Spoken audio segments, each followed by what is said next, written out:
Apakah JKT48 akan bubar?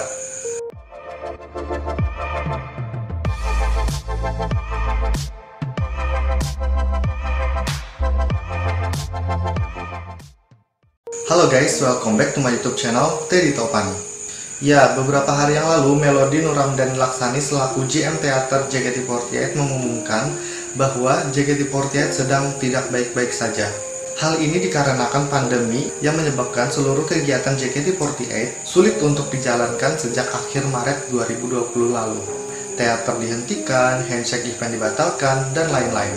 Jadi untuk bertahan selama ini JKT48 hanya mengandalkan dari live streaming teater, video call with JKT48.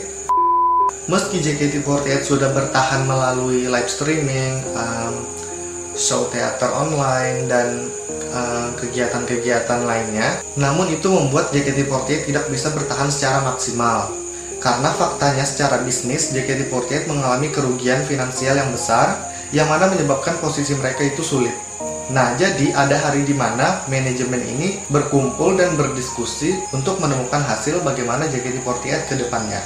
Mengingat umur JKT48 yang sudah mencapai 9 tahun, itu membuat idol group ini bisa bertahan daripada boy group dan girl group yang ada di Indonesia. Nah, jadi lantas bagaimana? Apakah JKT48 akan bubar? Jadi pada pengumuman kemarin, Melody mengatakan bahwa JKT48 tidak bubar. Tetapi untuk tidak mengalami pembubaran, JKT48 harus mengurangi jumlah member dan staf mereka. Diketahui saat ini JKT48 memiliki kurang lebih 70 orang member beserta akademi dan kurang lebih 50 orang staf. Jika JKT48 melakukan pengurangan member dan staf, apakah berarti JKT48 mengikuti sistem MNL48? Kita kembali ke belakang. Sebelum JKT48 mengalami masa sulit dan hampir bubar, ada dua idol group yang bernama CKG48 dan BEJ48 yang juga hampir bubar. Tetapi sampai sekarang mereka masih bertahan. Jadi, apa yang dilakukan CKG48 dan BEJ48 agar bisa bertahan sampai sekarang? Oke, kita bahas pertama dari CKG48 dan SHY48. Jadi waktu itu ada dua sister group SNH48, CKG48 yang berasal dari Chongqing dan SHY48 yang berasal dari Shenyang. Nah, sebelum masa pandemi melanda, CKG48 dan SHY48 ini dibubarkan karena masalah finansial. Saat itu ada pengurangan staf, bahkan hampir semua member dari CKG48 dan SHY48 ini terpaksa harus diturunkan menjadi Idols FT.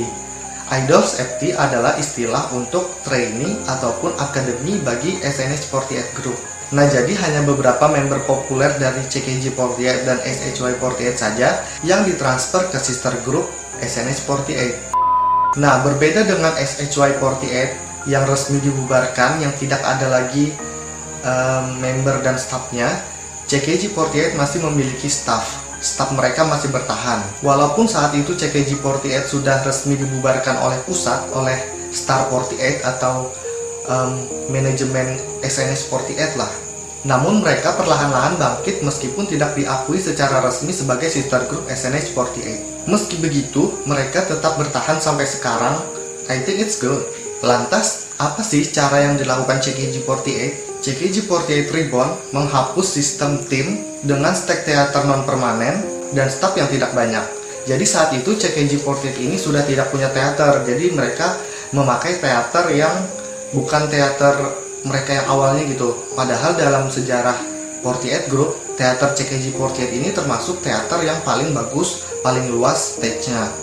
CKG48 mulai melakukan pertunjukan off-air, event dengan fans, dan melakukan hal-hal yang belum pernah dilakukan oleh SNH48 sebelumnya.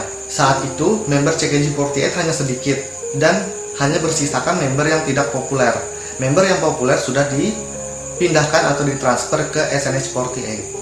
Nah, jadi mereka yang tersisa inilah berjuang untuk membangun CKG48. Nah, kita kembali ke kasus JKT48 yang mengalami masalah finansial karena pandemi. Oh iya, sebelumnya kita terbang ke Beijing dulu, karena pada September 2020 kemarin, BEJ48 atau sister group SNH48 yang berbasis di Beijing juga mengalami hal yang sama seperti JKT48. Waktu itu, di Beijing memiliki angka tertinggi untuk kasus positif. Jadi kegiatan di Beijing itu benar-benar lumpuh, benar-benar nggak ada nggak ada bisa nggak bisa buat melakukan apa-apa gitu.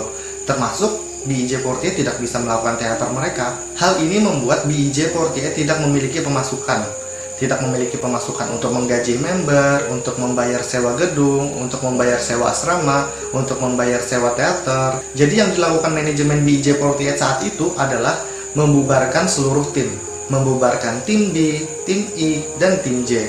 Member-member populer dan member-member berpotensi ditransfer ke SNH48 hingga menyisakan beberapa orang member, mungkin kurang lebih 20 orang member atau lebih sepertinya, yang tidak berpotensi dan tidak populer yang tetap di BEJ48. Setelah berbulan-bulan hampir September, Oktober, November, 2 bulan tidak ada kegiatan di Beijing, akhirnya terdengar kabar baik dari BEJ48 bahwa mereka akan melangsungkan teater perdana mereka pada tanggal 22 November 2020 dengan setlist Bici The Way Live, atau dalam bahasa Indonesia masa depan masing-masing.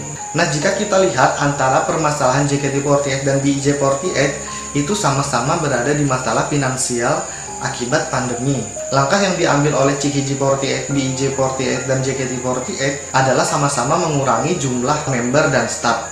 Tetapi CKJ48 dan BEJ48 ini jumlah member yang dikurangi itu ditransfer ke SNH48 atau ke grup lain. Namun, bagaimana dengan JKT48? Apakah membernya akan diturunkan ke akademi ataupun dibebas tugaskan atau dirumahkan? Karena JKT48 tidak memiliki sister group di Indonesia seperti SNH48 itu yang punya banyak sister group di Cina. Jadi kemungkinan apakah JKT48 akan mengikuti sistem MNL48? Jadi MNL48 itu setiap tahun melakukan Sosenkyo, yang mana Sosenkyo itu hanya menyortir atau menyaring 48 orang untuk masuk ke dalam tim inti. Dipilih 48 orang berdasarkan voting dari fans. Sedangkan sisa-sisa membernya ya grade massal. Ada juga sih beberapa yang masuk ke trainee. Nah, karena pandemi juga, MNL48 yang tadinya menentukan 48 orang member memutuskan hanya memilih 36 orang member.